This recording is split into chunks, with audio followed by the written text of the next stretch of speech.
I have 10 minutes to tell you about my 4 favorite quiet places in East Tennessee for couples getaways.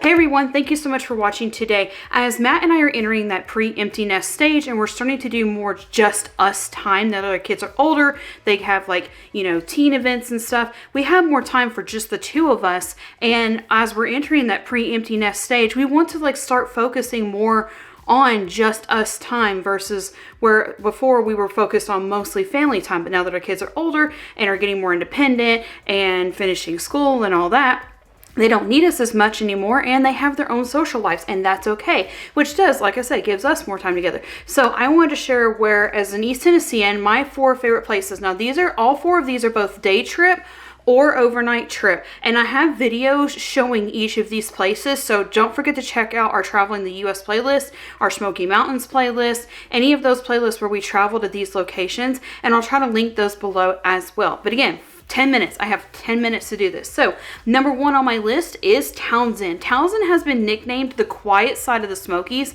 and we totally agree. It is a wonderful place to go. If you want to be in the Smoky Mountains, in a town in the Smoky Mountains, close to the hiking trails, Townsend is actually closer to Cades Cove than Gatlinburg or Pigeon Forge. You actually come in a side entrance and bypass some of the other hiking trails that start backing up traffic right outside of Gatlinburg. So if you really want to go to Cades Cove or go hiking or riding horses or tubing, any of that is local to the Townsend area.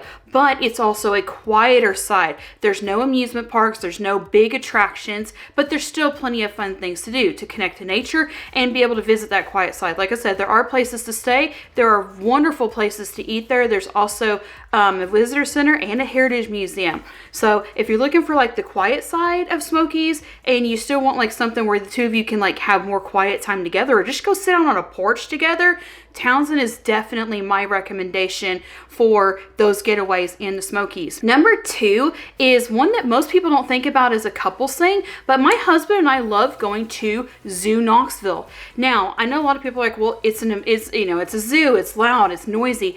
There are actually places in Zoo Knoxville that you can go, order a meal, take it over to a table overlooking where the elephant exhibit used to be, where the rhinos are, and there's this quiet place that you can go and sit. Our favorite area is actually Asia Trek. There is an Asian restaurant there in the Asian Trek area, and also because there's less busy intersection right there, it feels like the Asian area feels very quiet and peaceful, and you're still kind of getting to connect with nature and see animals, but also you're getting the amenities of there's bathrooms every so many feet. There's several wonderful restaurants. We've done some reviews of some of the restaurants at Zoo Knoxville before that you can look at again on our Zoo Knoxville playlist. Number 3 on our list is Big Ridge State Park. Again, this is a place where you can go. So if you want to do RV camping, they have RV spots on the water on Norris Lake. If you want to do tent camping, they have tent spots on the water or in shaded areas, which those actually go super quick, more quickly than the on the water ones. But because it's within a state park, I don't know if there are even motorboats allowed on the Big Ridge State Park. If you know that, let me know in the comments below. I'm pretty sure it's actually not. So the only thing that you may interact or encounter fishing from your own campsite would be paddle boats or canoes. But when you're camping in your RV, tent or RV, you have your own space. There's also a place where my husband and I go night fishing together, and there's a really great location that's set up just for that area. They actually call it the baptistry area because they let people churches come down and do baptisms in this one specific area. There is a roped off part of the lake where you can actually go and do swimming if you want to. It's at your own risk. There's no lifeguards at this one.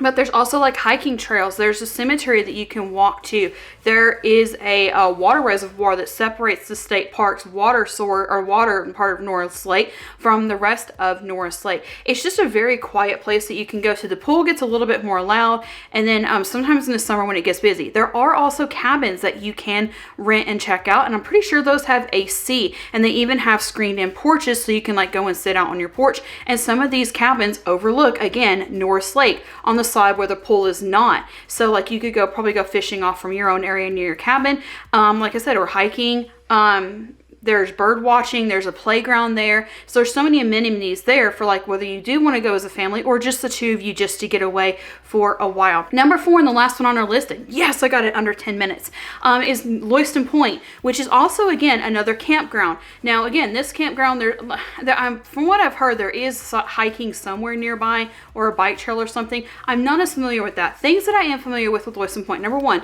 they do have a roped off portion of Norris Lake that you can go to. These are actually really close. Loyston Point and Big Ridge are really close together. But there is a roped off portion where you can go swimming. I don't remember if there's lifeguards on duty or not, but you do have to pay to use the pool if you're not staying on the campground property. And it's like $10 a day, I think. I don't remember how many people that covers, if that's per person or for a family.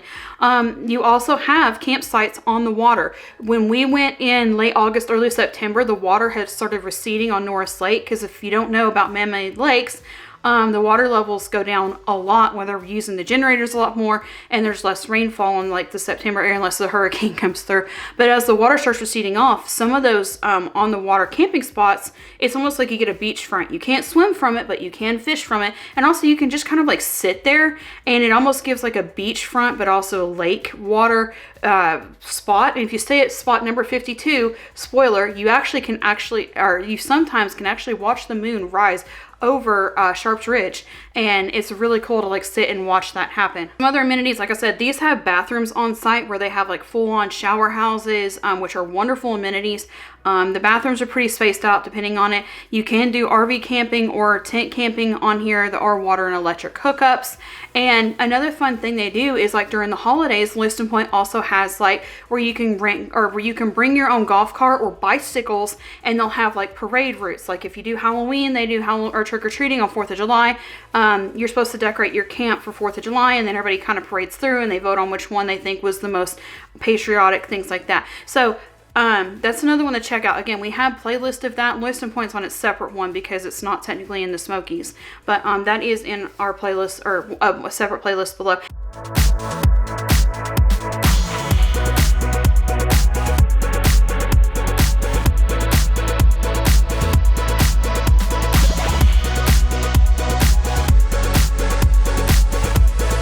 And that is it. Yes, I got it in under 10 minutes. I've got to get this up and for you guys for Friday. And we've got a super busy weekend ahead. But I wanted to get these things to you because you guys are begging, according to the YouTube algorithm, you guys are begging for more like, what are you and Matt doing now that the kids are growing up and aging out? And what are you doing for just the two of you time? These are our 4 favorite places that we're planning on checking out this year, next year, and as our kids turn 18 and age out. That's it for today's video. Jesus loves you, and we will see you next time.